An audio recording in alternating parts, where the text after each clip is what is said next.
आज की बड़ी खबर रक्षा क्षेत्र से, जहां भारत की वायुसेना को मजबूती देने के लिए केंद्र सरकार ने एक ऐतिहासिक फैसला लिया है।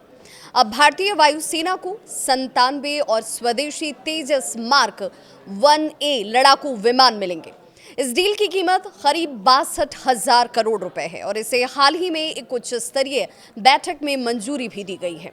इस फैसले के साथ ही हिंदुस्तान एरोनॉटिक्स लिमिटेड यानी HAL को इन विमानों के उत्पादन का रास्ता साफ हो चुका है।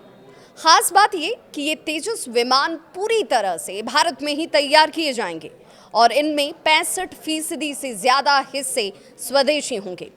यानी ये सिर्फ एक रक्षा सौदा नहीं है, बल्कि आत्मनिर्भर भारत की दिशा में एक और बड़ा कदम है। तेजस विमान की ये दूसरी खेप होगी। इससे पहले सरकार 83 तेजस मार्क 1A विमान का ऑर्डर HAL को दे चुकी है, जिसकी कीमत करीब 48,000 करोड़ रुपए थी। अब इन 97 नए विमानों के आने से भारतीय वायुसेना को अपने पुराने MiG-21 विमानों को रिटायर करने में एक तरीके से मदद मिलेगी।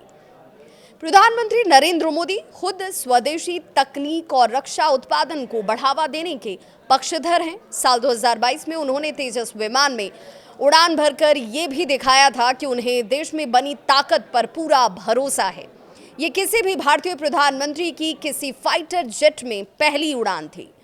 तेजस मार्क 1A विमान पहले के मुकाबले ज्यादा आधुनिक है। इसमें बेहतर एवियोनिक्स, नया रडार सिस्टम और आधुनिक हथियार ले जाने की क्षमता है। ये पूरी तरह भारत की तकनीकी ताकत का प्रतीक बन चुका है और मेक इन इंडिया की बड़ी सफलता भी। रक्षा मंत्रालय को उम्मीद है कि इस फैसले से न केवल भारतीय वायुसेना की ताकत बढ़ेगी, बल्कि देश के छोटे और मझौले रक्षा उद्योगों को भी बड़ा फायदा होगा। इससे रोजगार के नए अवसर पैदा होंगे और देश की तकनीकी क्षमता और मजबूत होगी। तो कुल मिलाकर तेजस का ये सौदा सिर्फ एक लड़ाकू विमान की खरीद नहीं है, ये भारत की आत्मनिर्भरता, तकनीक और सामरिक शक्ति का एक बड़ा संदेश है।